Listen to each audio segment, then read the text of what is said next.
할렐루야. 예수 그리스도 이름으로 하나님 말씀 증거하겠습니다. 우리 다 같이 하나님 말씀 마태복음 24장 말씀을 다 같이 찾겠습니다.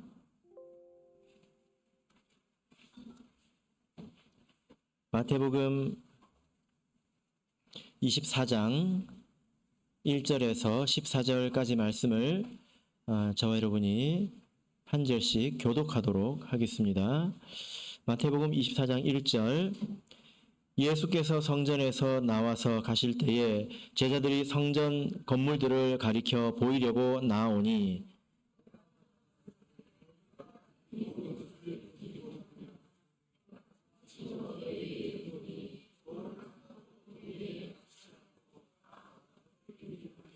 예수께서 감람산 위에 앉으셨을 때에 제자들이 종용이 와서 가로되 우리에게 이르소서 어느 때에 이런 일이 있겠사오며 또 주의 임하심과 세상 끝에는 무슨 징조가 있사오리까.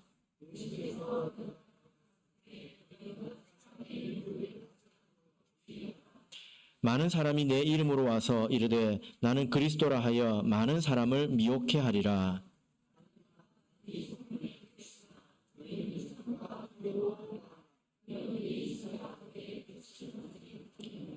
민족이 민족을 나라가 나라를 대적하여 일어나겠고 처처에 기근과 지진이 있으리니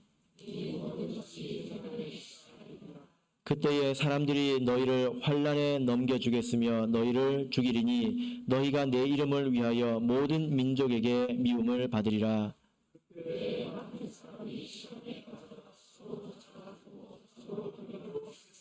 거짓 선지자가 많이 일어나 많은 사람을 미혹하게 하겠으며 그러나 끝까지 견디는 자는 구원을 얻으리라. 이 천국 복음이 모든 민족에게 증거되기 위하여 온 세상에 전파되리니 그제야 끝이 오리라. 아멘. 네, 오늘 이 시간은 무슨 징조가 있사오리까 라는 제목으로 하나님 말씀을 전하도록 하겠습니다. 예수님께서 공생 기간 동안에 예루살렘에 몇 차례 올라가셨습니다. 그리고 마지막에는 예루살렘에서 십자가에서 달리셔서 죽으셨죠. 오늘 말씀은 예수님께서 마지막으로 예루살렘에 올라가셨을 때에 있었던 일입니다. 제자들이 성전에서 나오면서 그 성전을 보면서 감탄하고 있습니다. 자, 1절을 우리 다시 한번 보시면요. 자, 1절을 다시 한번 읽겠습니다. 시작. 예수께서 성전에서 나와서 가실 때에 제자들이 성전 건물들을 보이려고 나오니. 예. 성전에서 나오면서 제자들이 예수님에게 성전을 보라고 가리키면서 이제 보이려고 나왔다는 것입니다. 왜 성전을 왜 보라고 했을까요? 같은 내용이 누가복음에도 있는데요. 누가복음 21장 5절을 보시면 어떤 사람들이 성전을 가리켜 그 미석과 헌물로 꾸민 것을 말하매 이렇게 말씀을 하고 있습니다. 그러니까 그냥 돌이 아니라 미석이라고 하고 있습니다. 굉장히 아름다운 돌로 꾸며졌다는 것입니다. 그리고 헌물로 꾸며진 것, 장식된 것을 보게 하려고 했다는 것이죠. 그러니까 이것은 제자들이 성전을 보라고 한 것은 그 성전의 모양이 굉장히 아름다웠기 때문에 이 아름다운 성전을 좀 보십시오 하고 그 성전을 자랑스러워하면서 지금 보라고 지금 하고 있는 것입니다. 이 성전을 헤롯 성전이라고 합니다. 성경에 성전이 총 3개가 등장을 합니다. 아십니까? 첫 번째 성전은 솔로몬 성전이라고 하죠. 왜 그렇습니까? 솔로몬이 건축을 했기 때문입니다. 이 솔로몬 건축은 시간이 지나서 바벨론에게 회파당하죠. 그죠? 그래서 두 번째 성전을 이후에 포로에서 복귀하고 나서 지었는데 이 두 번째 성전을 무슨 성전이라고 할까요? 예, 스룹바벨 성전이라고 합니다. 예, 스룹바벨이 주도해서 지었기 때문이죠. 그런데 그 두 번째 성전의 모양이 솔로몬이 지었던 그 첫 번째 성전에 비해서 너무 초라해서 그 포로로 갔다가 돌아온 사람들 중에는 첫 번째 성전을 본 사람도 있을 거 아니에요. 할아버지가 됐겠지만, 그죠? 그 본 사람들이 두 번째 성전이 놓인 것을 보고 대성통곡했다. 성경에 이렇게 나와 있습니다. 마음이 너무 아팠다는 거예요. 그 아름답던 성전이 회파되고 이제 겨우 불 속에서 타담한 그런 나무 조각처럼 돌아와서 겨우 지은 것이 너무 이제 보잘것이 없다는 것입니다. 이게 스룹바벨 성전입니다. 그나마도 이 성전은 많은 순환을 당했는데요. 말라기가 끝나고 나서 마태복음이 시작되기까지 약 400년간의 시간이 있습니다. 성경은 한 장 차이지만 그 사이의 시간은 400년 정도 있거든요. 그래서 이 시간을 뭐 신구약 중간사 이렇게 부르기도 하고, 혹은 성경이 없기 때문에 암흑기 이렇게 부르기도 합니다. 사실 그때가 완전히 암흑기는 아니었고요. 또 믿음의 사람들이 있었는데 그때에도 외세의 침입을 받아서 그 성전이 또 더럽혀집니다. 그래서 그 스룹바벨 성전에서 스룹바벨 성전에다가 제우스 신상을 세우기도 했고요. 또 돼지는 정결하지 못한 그런 짐승이지 않습니까? 그 돼지를 잡아서 제사를 지내게 한 적도 있습니다. 그러니까 이 성전이 오염되었다 이렇게 생각한 사람들이 이제 생겨나기 시작한 거죠. 그래서 성전을 가까이 하지 않는 그런 유대인들도 있었고요. 하여튼 아주 초라했습니다. 그리고 시간이 또 오래 지나서 헤롯이라고 하는 사람이 왕으로 이제 등장을 합니다. 이 헤롯이 스룹바벨 성전을 개축을 합쳐서 확장을 합니다. 규모로 보자면 솔로몬의 성전보다도 더 크게 확장해서 짓습니다. 여러분이 아시기에 헤롯은 착한 사람이에요? 나쁜 사람이에요? 별로 안 좋은 사람으로 기억하시죠? 예, 그렇습니다. 그림을 한번 보실까요? 이게 그 헤롯 성전의 추정도인데요. 네, 잘 보이십니까? 지금 옆으로 이방인의 뜰 해서 저 옆으로 이렇게 큰 공간이 있는데요. 헤롯이 스룹바벨 성전을 개축을 해서 헤롯 성전을 만들었습니다. 이렇게 만든 것은 이유가 있는데요. 하나님을 신실하게 믿고자 해서 그런 것이 아니라 이렇게 지으면 유대인들이 기뻐하기 때문에 왕으로서의 정치적인 그런 위치가 올라가지 않습니까? 민심을 얻게 되지 않습니까? 그래서 이렇게 짓게 된 것입니다. 이 그림은 지금 이스라엘에 있는 모형입니다. 모형인데요. 약 한 20분의 1 정도로 축소했기 때문에 아주 작진 않아요. 제법 큽니다. 우리는 사진으로 충분히 볼 수 있죠. 여러분 보시기에 아름답습니까? 여러분들은 워낙 아름다운 건물들을 많이 보셔가지고 이 정도는 감동이 안 되죠. 한 10년 정도 여러분께서 초가집만 보고 사신다면 이렇게 아름다운 건물이 있구나 하실 겁니다. 그래서 제자들이 나오면서 와, 예수님 저거 좀 보세요. 저기 좀 보세요. 왜냐면 이렇게 크고 아름다운 건물을 제자들이 잘 보지 못하거든요. 그죠? 자, 이렇게 제자들이 이야기할 때 했습니다. 예수님께서 제자들에게 대답을 하셨는데요. 자, 우리 2절 말씀을 보겠습니다. 제자들이 이렇게 좀 이야기했을 때 제자들은 뭐라고 말씀하셨을까요? 예수님께서는 뭐라고 말씀하셨을까요? 자, 2절 읽겠습니다. 시작. 대답하여 가라사대 너희가 이 모든 것을 보지 못하느냐?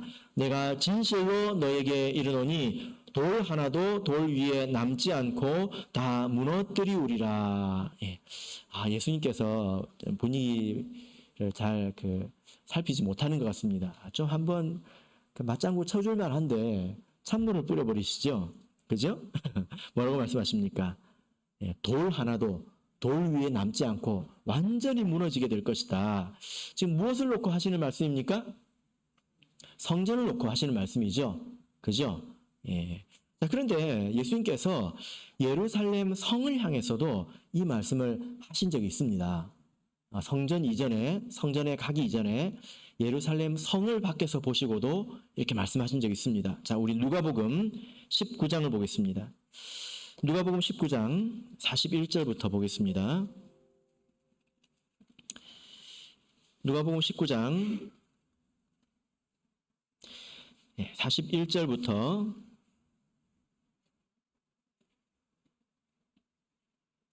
44절까지 우리 같이 읽어보겠습니다. 이때는 예수님께서 마지막으로 예루살렘에 올라오시는 때입니다. 멀리서 예루살렘 성이 눈에 보이기 시작했겠지요? 자, 그때입니다. 자, 41절 시작. 가까이 오사 성을 보시고 우시며 가라사대 너도 오늘날 평화에 관한 일을 알았다면 좋을 뻔하였거니와 지금 내 눈에 숨기웠도다.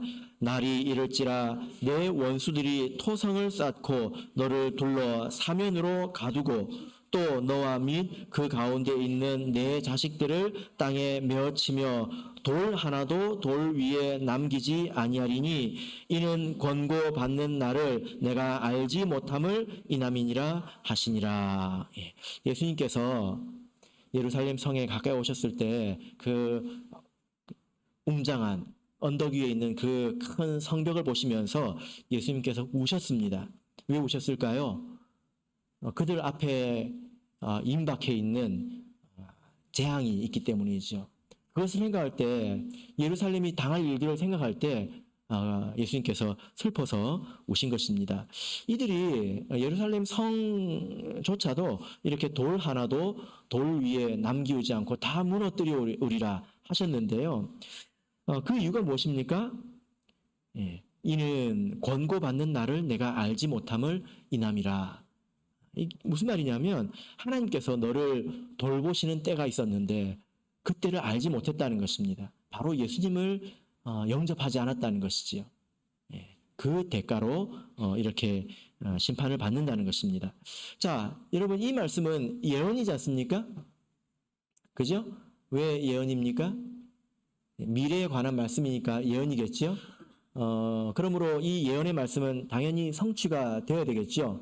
그죠? 언제 성취가 되어야 될까요? 역사적으로 보면 로마 황제 가운데 베스파시안이라고 하는 황제가 있습니다. 이런 이름은 기억하실 필요가 없지요. 베스파시안이라고 하는 황제가 있는데 이 사람이 로마의 유명한 지금도 가면 있는 그 콜로세움을 건설한 왕입니다. 베스파시안이라고 하는 그 황제가 있었습니다. 그 원형 경기장 아시죠? 콜로세움이라고 하는 그 경기장을 건축한 그런 왕입니다. 근데 그 베스파시안 왕의 아들이 티투스라고 하는 성경으로 보자면 디도라고 하는 그 사람이 있었는데요. 장군입니다. 이 장군이 예루살렘을 침공했습니다. 그래서 예루살렘을 회파했고 또 성전의 기물들과 또 보물들을 가져가서 아마도 이것이 콜로세움을 짓는 데 사용이 된 것 같습니다. 역사적인 자료를 이제 보자면요. 혹시 로마에 갔다 오신 분이 계십니까? 콜로세움에 로마에 가면 이제 보통 사람들이 가는데요. 거기에 그런 기록들이 남아 있습니다. 이 막대한 돈을 어디서 충당했느냐? 전리품에서 충당했다고 기록하고 있습니다. 자, 그림을 하나 보시면,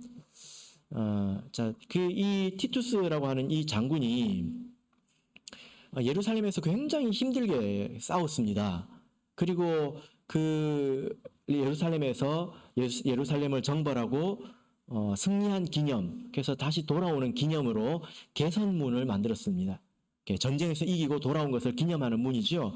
그 문에 보면 지금 여러분이 보시는 이런 그 조각이 이렇게 양각으로 새겨져 있습니다.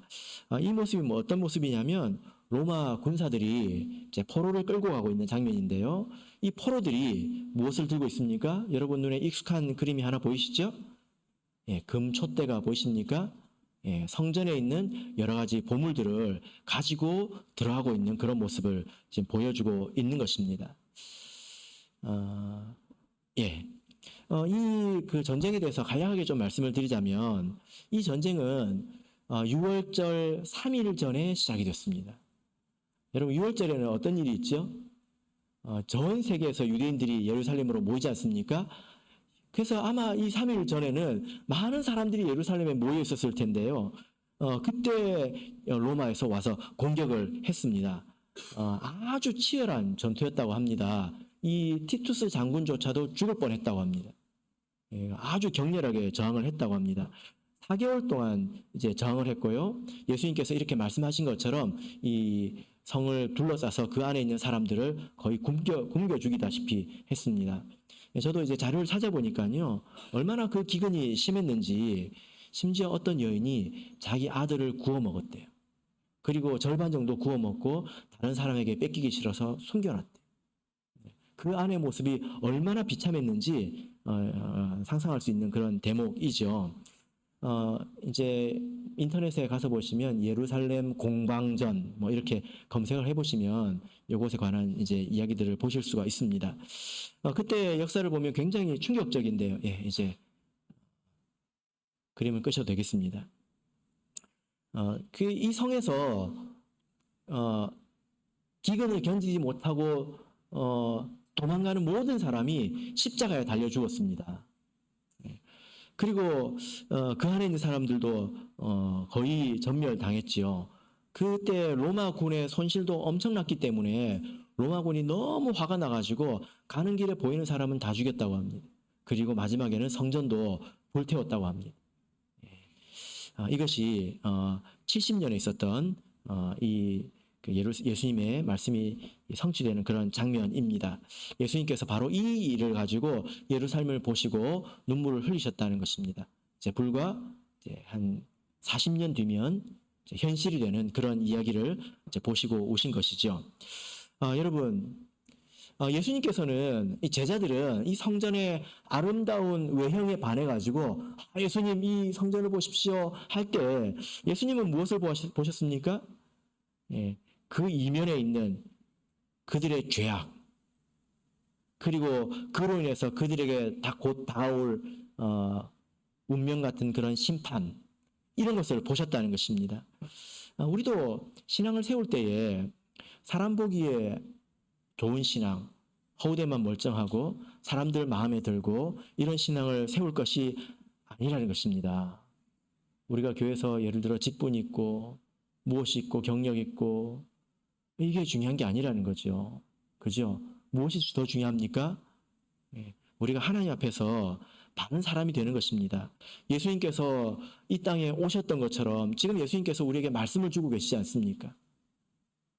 그 말씀을 우리가 합당하게 받고 우리가 변화되어서 이런 심판을 우리가 받지 않도록 해야 될 것입니다. 예수님께서 이런 말씀을 이렇게 하셨을 때 제자들은 알았죠. 예수님은 절대로 함부로 말씀하시는 분이 아니거든요. 하물며 이런 예루살렘의 운명에 대해서 함부로 말씀하시겠습니까? 그 제자들이 그것을 마음에 담았다가 조용히 다가옵니다. 제자들이 자기들만 알고 싶을 때 조용히 다가와서 예수님에게 물어보지요. 성경에 그런 말씀 내용들이 몇 번 나옵니다. 그래서 이 말씀을 듣고 예수님에게 이제 질문을 하는데요. 제자들이 뭐라고 질문을 하는지 한번 보시길 바랍니다. 자, 3절 읽겠습니다. 3절 시작. 예수께서 감람산 위에 앉으셨을 때에 제자들이 종용이 와서 가로되 우리에게 이르소서 어느 때에 이런 일이 있겠사오며 또 주의 임하심과 세상 끝에는 무슨 징조가 있사오리까. 예. 자, 여러분, 지금 예수님 말씀을 듣고 제자들이 질문을 하는데요. 질문이 좀 이상하지 않습니까? 뭐가 이상할까요? 제자들은 이 일이 언제 이루어집니까? 그리고 이 일이 이루어지는 징조가 무엇입니까? 이 일이 뭡니까? 성전이 회파되는 걸 말하거든요. 성전이 돌 하나도 돌 위에 남지 않고 다 무너지는 이 일을 말하거든요. 근데 이 일을 이야기할 때 언제 관한 일로 묻고 있습니까?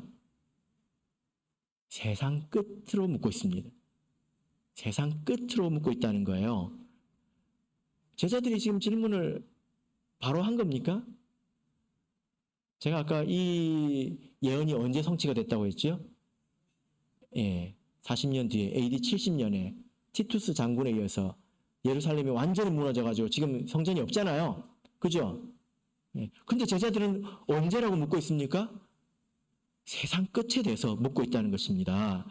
그러니까 이 말은 무슨 말이냐면 돌 하나도 돌 위에 남지 않고 다 무너뜨리려라. 이 말씀의 진정한 성취가 언제 이루어진다는 것입니까? 세상 끝에 이루어진다는 것입니다. 세상 끝날에. 이 돌은 무슨 돌을 말합니까? 예. 성전을 쌓고 있는 그 돌을 말하는 거잖아요. 그러므로 이 여기서 지금 회파된다고 하는 이 성전은 어떤 성전을 말합니까? 예. 헤롯 성전인가요? 예. 세상 지금 예루살렘에 가면 헤롯 성전이 있을까요? 모형이 있습니다.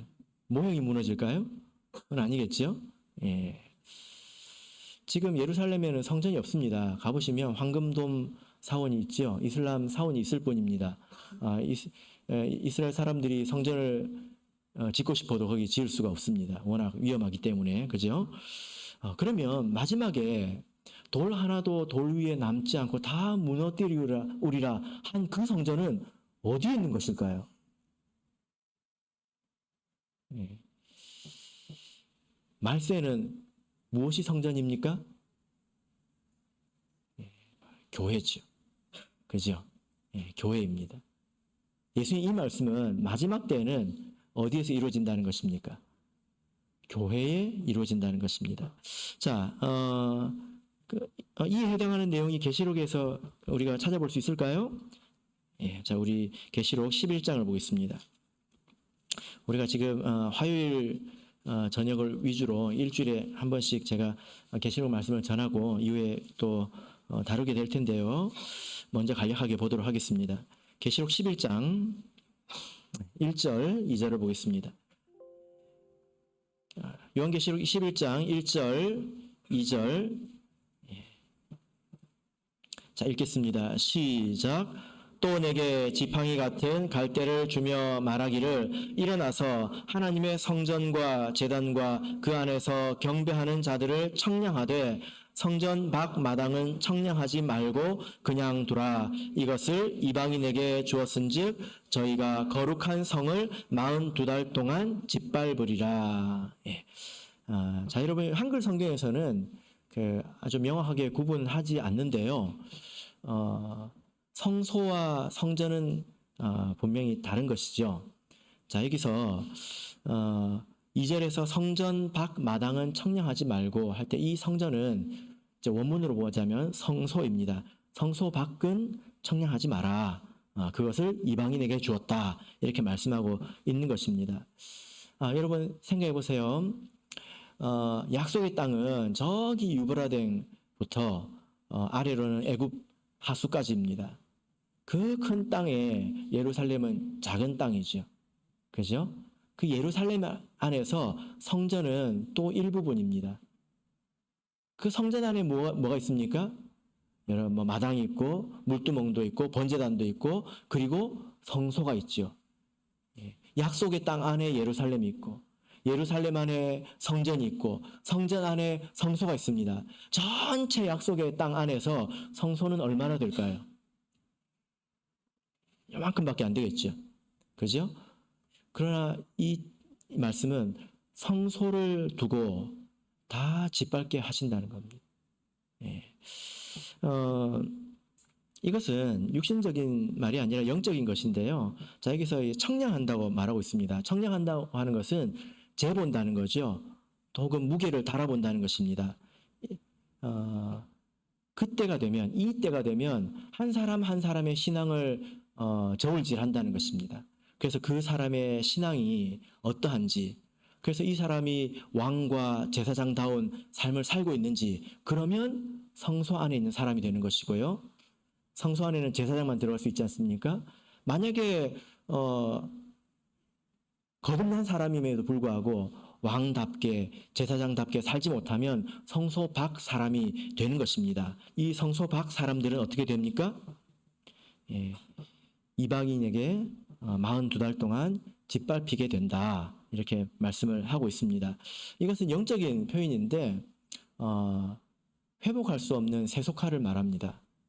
그 사람들은 다시 구원받을 수가 없습니다. 이미 문이 닫혔기 때문에 나간 사람이 다시 들어올 수는 없습니다. 계시록을 보면 이후에 이 사람들이 나중에는 사단의 일꾼이 되는데요. 이 일은 이제 말세에 또 끝자락에 일어나는 일입니다. 이 교회가 많은 사람들이 짓밟히게 된다는 것입니다. 무너지게 된다는 것입니다. 예. 성소만 남게 된다는 거죠. 이것이 예수님께서 말씀하신 것이 최종적으로 성취되는 그런 내용이 되겠습니다. 자세한 내용은 계시록 말씀을 통해서 또 말씀을 전하도록 하겠습니다. 제자들이 이 일이 언제 있겠습니까? 라고 징조를 물었을 때, 또 무슨 일이 있겠습니까? 라고 징조를 물었을 때 예수님께서 답하셨다는 거예요. 그러니까 이 질문이 합당하다는 것입니다. 이 일이 세상 끝에도 이루어진다는 것입니다. 그래서 제가 아까 예루살렘 공방전 이라고 제가 인터넷에서 찾아볼 수 있다고 말씀을 드렸는데요. 유튜브에서도 찾아볼 수 있습니다. 보시면 그런 일들이 영적으로 이후에 교회에서 전면적으로 일어난다면 어떤 일일까 한번 생각해 보시라고 제가 말씀을 드렸습니다. 자, 이런 일이 있기 전에는 징조가 있다고 말씀하고 계시죠. 자, 우리 마태복음 24장으로 돌아가겠습니다. 마태복음 24장은 이 제자들의 이 질문으로 시작을 하죠. 그리고 나서 예수님께서 4절부터 대답하여 가라사대 답하십니다. 어디까지 답하실까요? 31절까지 답하십니다. 31절까지 전체적으로 이 징조에 관한 것입니다. 그리고 32절부터 51절까지 이제 끝절까지는 그러므로 이 말세는 어떻게 살아야 되는 것인가, 어떻게 대비해야 되고 또 어떻게 보내야 되는 것인가에 대한 교훈의 말씀입니다. 31절까지는 징조와 있을 일들에 관한 것이고 32절부터는 교훈에 관한 것입니다. 그리고 이제 넘어가서 25장을 보시면 비유가 3가지가 나옵니다. 어떤 비유일까요?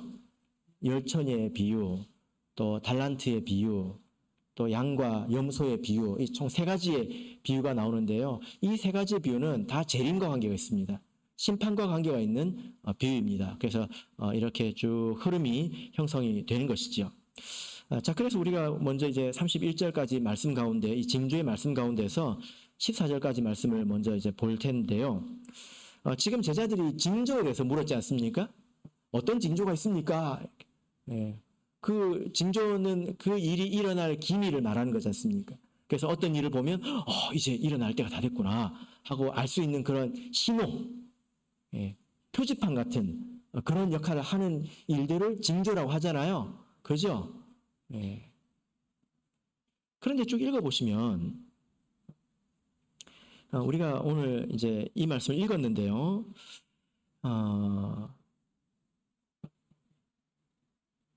징조에 대해서 물었는데 예수님은 그 시간들이 견디기 힘든 시간이 될 것이다. 이렇게 대답을 하고 있습니다. 징조에 대해서 물었는데 예수님은 환난에 대해서 답하고 계십니다. 자, 그래서 13절을 보시면 그러나 끝까지 견디는 자는 구원을 얻으리라 이렇게 말씀하셨죠. 여러 가지 징조를 말씀하셔놓고 그리고 끝까지 견디는 자는 구원을 얻으리라 이렇게 말씀을 하셨다는 것입니다.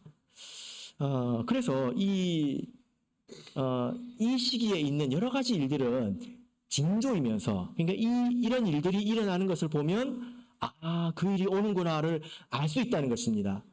징조이면서 환난이라는 것입니다. 우리에게 환난으로 찾아오는데요, 그 일이 징조라는 거예요. 굉장히 의미가 있는 것입니다. 우리에게 환난이 찾아오면 그냥 코가 빠져가지고 이거 하나님이 있나 없나 그럴 수 있잖아요. 근데 이것을 징조인 것을 알면 우리가 환난을 당할 때 더 담대할 수 있습니다. 이제 올 것이 오는구나, 이것이 오는구나 알 수 있다는 거예요. 그죠? 이것을 잘 생각해 보시길 바랍니다. 그러면 여러분, 이 환난은 또 왜 있는 것일까요? 자, 이 환난을 8절에서는 또 재난이라고 표현하고 있습니다. 8절을 한번 보겠습니다. 자, 예수님께서 4절부터 답을 하셨습니다. 아직 이제 그 답을 읽어보지는 않았는데요. 이 답을 말씀하셔놓고 8절 우리 같이 읽겠습니다. 시작. 이 모든 것이 재난의 시작이니라. 재난의 시작이다. 그러니까 앞으로 있을 일은 또 뭐라는 것입니까? 재난이라는 거예요. 그리고 지금까지 말한 것은 시작이라는 것입니다. 시작이라는 거예요. 그러니까 앞으로 있을 일은 어떤 일이다? 재난이다. 그래서 제자들이 징조에 대해서 물었는데 예수님은 환난이라고 했고 그리고 또 재난이라고 했습니다. 재난. 예. 뭐 환란이나 재난이나 똑같은 거 아니에요? 예, 한국말로는 같죠. 근데 이제 원문으로 보면요, 이 재난이라는 말의 뜻이 출산의 고통입니다. 출산의 고통. 영어 성경은 대부분 이렇게 출산의 고통이라고 번역을 했는데 한국의 성경에서는 그냥 재난이라고 했습니다. 출산의 고통. 예, 헬라어로 오딘이라고 되어 있습니다. 이 단어의 그 동사형이 있는데요. 오디노라는 단어가 있는데 출산의 고통을 느끼다 이런 단어가 있습니다. 제가 이렇게 말씀드리는 이유를 혹시 눈치채시겠습니까? 이 단어에 의미가 있어요. 예, 출산의 고통을 느끼다. 언제 이런 표현을 쓸까요? 성경에서? 성경 안에서 누가 출산의 고통을 느꼈을까요? 자매님들인가요? 아니죠. 네. 바울 사도가 출산의 고통을 느낀 적 있지 않습니까? 갈라디아서 4장 19절을 보겠습니다. 갈라디아서 4장 19절.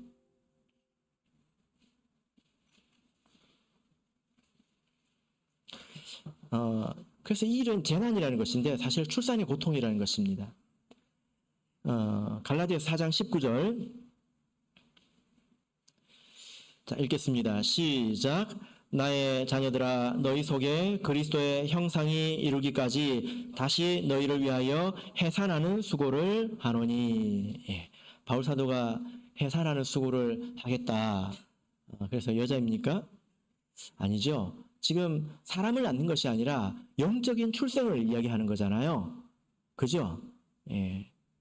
영적인 출생을 할 때 찾아오는 고통을 지금 말하고 있는 것입니다. 그래서 이 마태복음에 있는 이 재난이라는 것도 그냥 아무런 의미 없는 그런 환난, 고통 그것이 아니라 그 일은 사실은 출산과 관계가 있는 일이라는 거죠. 영적인 출생과 관계가 있는 일이라는 것입니다. 계시록에 보면 이렇게 또 해산의 고통을 느끼는 사람이 있는데요. 12장 2절을 보겠습니다. 예, 12장 2절입니다. 계시록 12장 2절.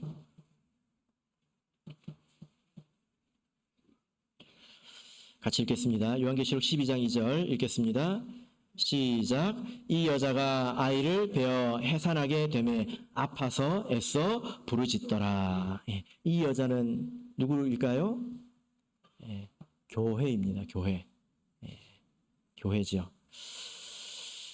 교회가 아이를 베어 해산하게 되어서 아파서 애써 부르짖는다. 이것은 교회가 영적인 생명을 이제 출생하는데 드는 수고를 지금 말하고 있는 것입니다. 그러니까 지금 제자들이 말세 이렇게 돌 하나도 돌 위에 남지 않도록 다 무너지는 이 일 전에 어떤 일이 있느냐, 그 이전에 여러 가지 징조에 대해서 물었는데 그것은 환난입니다. 고통이지만 우리에게는 그것이 신호가 된다는 거예요. 그래서 그 일을 들 때 고개를 숙일 것이 아니라 도리어 고개를 들라라고 성경은 말씀하고 있습니다. 그리고 그 일은 아무런 의미가 없는 고난이 아니라 출생의 고통이라는 것입니다.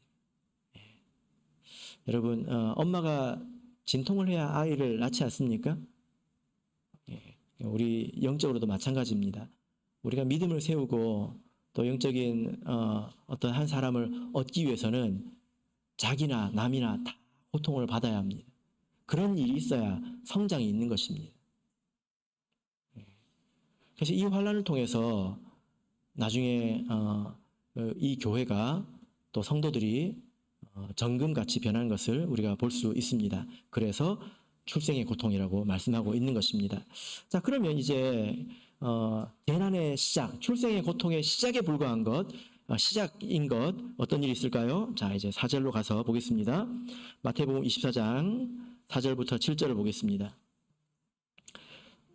4절에서 7절 같이 읽겠습니다. 시작. 예수께서 대답하여 가라사대 너희가 사람의 미혹을 받지 않도록 주의하라. 많은 사람이 내 이름으로 와서 이르되 나는 그리스도라 하여 많은 사람을 미혹해 하리라. 난리와 난리의 소문을 듣겠으나 너희는 삼가 두려워 말라. 이런 일이 있어야 돼. 끝은 아직 아니니라. 민족이 민족을, 나라가 나라를 대적하여 일어나겠고 처처에 기근과 지진이 있으리니. 그러나 이 모든 것은 재난의 시작이라는 거예요. 시작점이라는 것입니다. 지금 두 가지를 말씀하고 있는데 첫 번째는 많은 사람들이 와서 자기가 그리스도라고 말할 것이다. 두 번째는 전쟁, 또 지진, 기근 이런 이야기들이 많이 들리게 될 것이다. 이렇게 말씀을 하고 있습니다. 그래서 하나는 영적인 문제이고요. 하나는 세상적인 혹은 물리적인 그런 문제이죠. 그래서 두 가지 차원에서 징조가 있는 것을 볼 수 있습니다. 그래서 우리가 그 말세의 징조, 예수님의 재림의 징조라고 하면 보통 그 세상 보이는 세상에 그 관심을 두고 주로 이렇게 봅니다. 뭐 지진, 기근 이런 이야기를 많이 들어보셨죠, 그죠?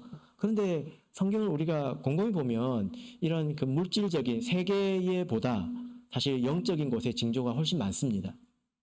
그래서 우리가 그것을 관심 있게 봐야 또 그것이 잘 분별해야 우리가 대비할 수 있는 것이죠.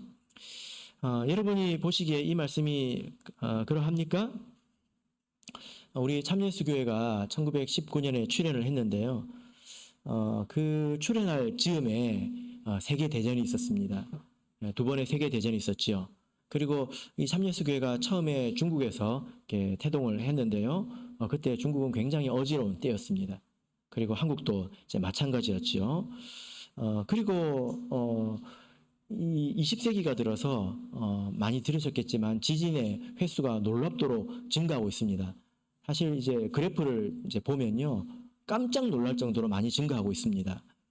그리고 이 말씀처럼 자칭 하나님이라고 하는 사람이 굉장히 많죠. 예. 제가 이제 조사해본 바로는 그 독일의 그 종교 관련 그 잡지가 있는데요, 신문이 있는데 아이디어라고 하는 신문이 있습니다. 근데 거기에 실린 그 통계 조사를 보면 전 세계적으로 자기가 하나님이다, 자기가 메시아다, 그리스도다라고 주장하는 사람이 1,500명 정도 된다고 합니다. 예. 1,500명 정도 되는데 그 중에 1등이 러시아에 있대요. 비사리온이라고 하는 이제 사람인데 추종자가 1,000만 명이 넘는다고 합니다. 예.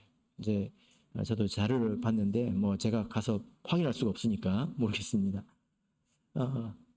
요즘에는 아프리카에 이런 사람들이 되게 많다고 합니다. 그쪽은 워낙 이제 그래서 그런 것 같은데요.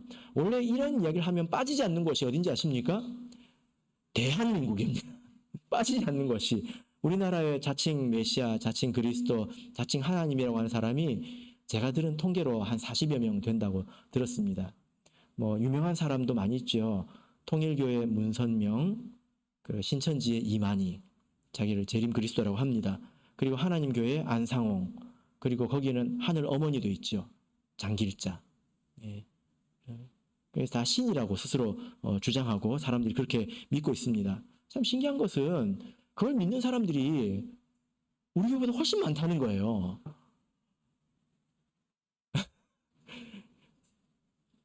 거기에는 영의 역사가 있기 때문입니다. 어떻게 그걸 믿을 수 있을까요? 거기에는 영의 역사가 있다는 것을 우리가 알 수 있습니다. 여러분, 이렇게 지금도 뭐 전쟁의 소식이 이제 들리고 있고 세계가 어지럽고 또 이제 문란한데요. 여러분, 이럴 때 예수님께서 뭐 하라고 말씀하셨습니까? 예, 여기 보면 이렇게 해라 저렇게 해라까지 말씀을 다 하고 계십니다. 영적인 문제에 대해서는 어떻게 하라고 하셨죠? 예, 미혹받지 않도록 주의하라 이렇게 하셨습니다. 이것은 익숙한 내용이니까 넘어가도록 하겠습니다. 두 번째로 이 물질계에 있는 난리와 난리의 소문, 또 전쟁, 지진, 기근 이런 것에 대해서는 어떻게 하라고 하셨습니까? 6절 보면 뭐라고 하라고 하셨습니까? 삼가 두려워 말라. 삼가 두려워 말라. 삼가는 무슨 뜻이죠? 조심하라는 거지 않습니까? 그러니까 예수님 이 말씀이 뭐냐면은 두려워하지 않도록 조심하라는 겁니다. 첫 번째는 미혹되지 않도록 조심하라고 했는데 두 번째는 두려워하지 않도록 조심하라는 것입니다. 예. 북한에서 미사일을 쏘면 라면이 잘 팔린다고 하죠. 왜 그렇습니까? 부산에 계신 분들은 상당히 마음이 편해요. 미사일이 여기까지 날라올까? 이런 생각 때문에 그런 것 같습니다. 방독면도 사고요. 이제 그런 패키지가 있더라고요. 그런 걸 다 이제 준비를 하는 걸 제가 본 적이 있는데요. 두려워하지 않도록 조심하라. 이렇게 말씀을 하고 있습니다. 두려워하지 않도록 조심하시기 바랍니다. 자, 이제 9절로 넘어가겠습니다. 지금까지 말한 것은 무엇이었습니까? 시작이었습니다. 시작. 자, 9절 읽겠습니다. 시작. 그때에 사람들이 너희를 환난에 넘겨주겠으며 너희를 죽이리니 너희가 내 이름을 위하여 모든 민족에게 미움을 받으리라. 예, 여기서부터 이제 본격적인 내용이 시작이 되는 거죠. 예, 그래서 14절까지는 이제 예수님의 재림까지 주요한 것들을 이야기하고 계십니다. 14절에 보면 예수님께서 재림하시는 이야기가 있습니다. 자, 여러분, 그러면 우리 10절부터 14절까지를 한번 읽어보시고,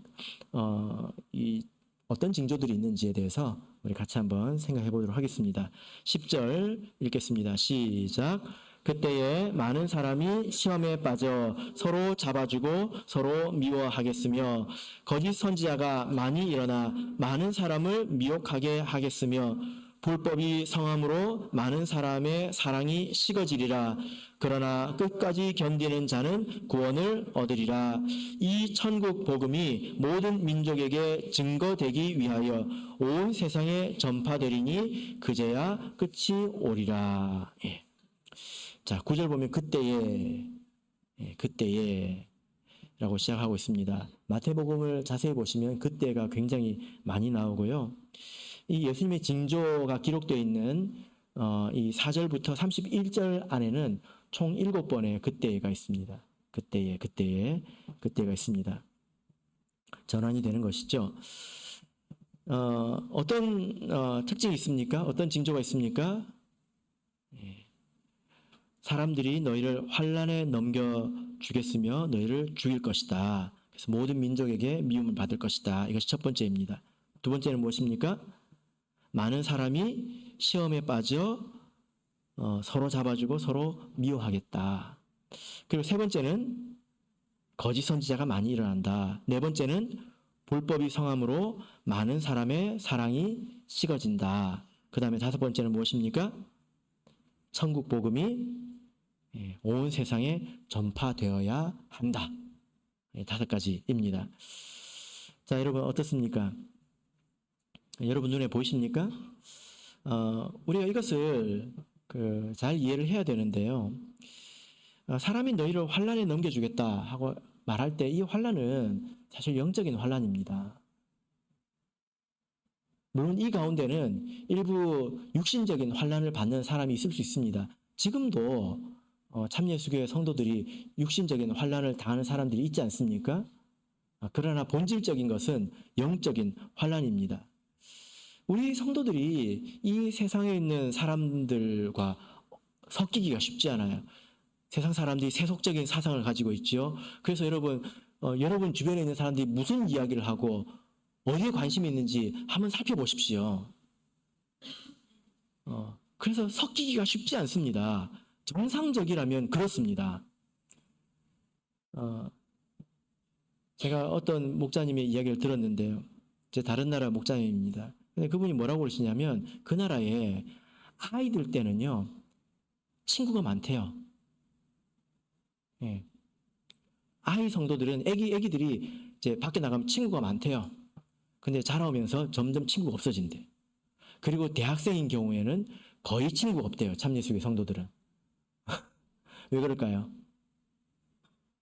왜 그럴까요? 이게 공감이 안 되시면 좀 이상한 것 같습니다. 여러분 친구 많이 있으십니까? 윤 집사님 친구 몇 명 있어요?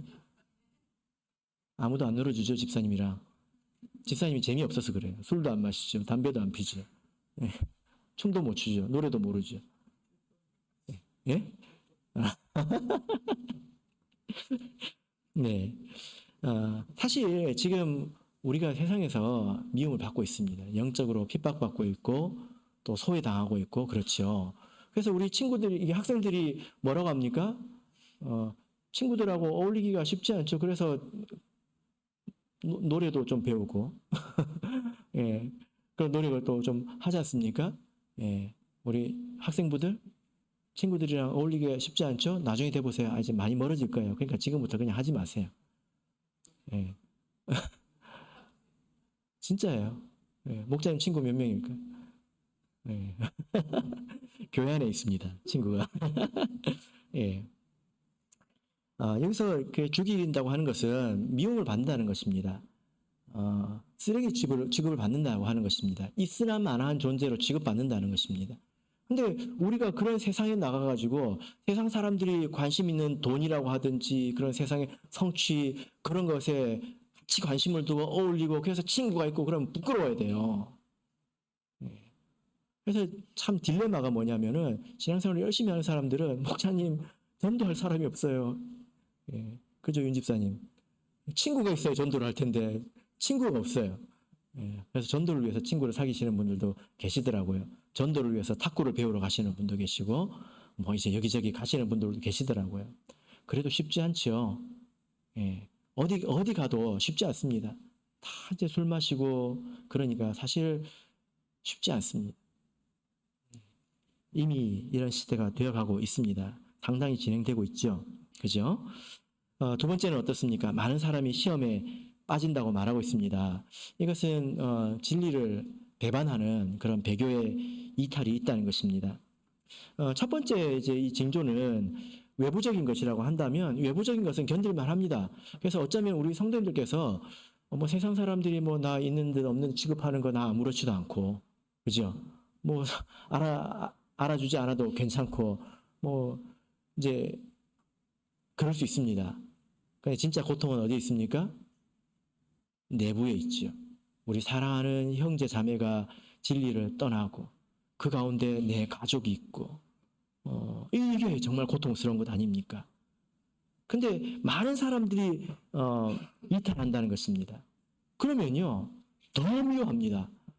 참예수교회를 누가 미워하는지 아십니까? 나간 사람들이 더 미워합니다. 나간 사람들이. 네. 데살로니가 후서 2장 3절을 보면 누가 아무렇게 하여도 너희가 미혹하지 말라. 먼저 배도하는 일이 있고 저 불법의 사람 곧 멸망의 아들이 나타나기 전에는 이르지 아니하리니. 그래서 마지막 전에는 아주 대규모의 배교의 역사가 있습니다. 이 부분도 이제 계시록을 배우면 많이 나옵니다. 세 번째는 이제 뭐 거짓 선지자는 이제 많이 들으셨을 테니까 12절의 내용을 말씀드리도록 하겠습니다. 불법이 성함으로 많은 사람의 사랑이 식어진다. 여러분 그 법을 벗어나는 일들이 많으면 서로 긴장하게 됩니다. 그리고 서로 의심하게 됩니다. 예를 들면요. 사도교회를 예를 들어보면 원래는 그렇지 않았습니다. 누가 와서 사도가 와서 말씀을 전하면 사도라고 믿었고 안수에서 성령을 받으면 성령이라고 믿었지 저게 혹시 마귀의 트릭이 아닌가? 사단의 속임수가 아닌가? 이런 의심을 처음에는 해보지를 않았어요. 그런데 그런 사람들이 생기고 불법이 많아지니까 나중에 어떤 일이 생겼습니까? 의심해야 되는 일이 생긴 거잖아요. 의심해야 되는 일이. 마음껏 영접하고 마음껏 사랑하고 그게 아니라 시작부터 의심부터 해야 되고 항상 의심의 가닥을 잡고 있어야 되는 그런 교회가 되지 않았습니까? 그래서 선지자들의 영을 다 믿지 마라. 세상에 있는 영들을 다 믿지 마라. 요한 사도가 시험해보라 이렇게 말씀을 하고 있잖아요. 이것이 바로 사랑이 식은 것입니다. 경직되기 때문에 마음껏 사랑을 하지도 못하고요. 그리고 그 사람이 사랑을 받을 만한 사람인지 또 확인해야 되는 시간이 또 깁니다. 그래서 불법이 성하기 때문에 사랑이 식어진다. 이런 이제 말씀이 이와 같습니다. 그리고 마지막으로는 이제 온 민족에게 온 세상에게 복음이 전파되어야 된다 이렇게 말씀을 하고 있죠. 이런 일들을 통해서 이것이 환난이지만 우리에게 고통을 오지만 이런 일을 통해서 우리가 사실은 성숙합니다. 우리가 영적으로 태어납니다. 더 성숙해집니다. 그리고 이것을 볼 때 우리가 괴롭고 속상하고 마음이 아파서 고개를 숙이는 것이 아니라 예수님께서 말씀하신 그 일들이 일어나는구나 하고 고개를 더 들게 되는 것입니다. 바로기는 이 말씀이 여러분의 믿음을 끝까지 지켜주시기를 예수 그리스도 이름으로 축복합니다.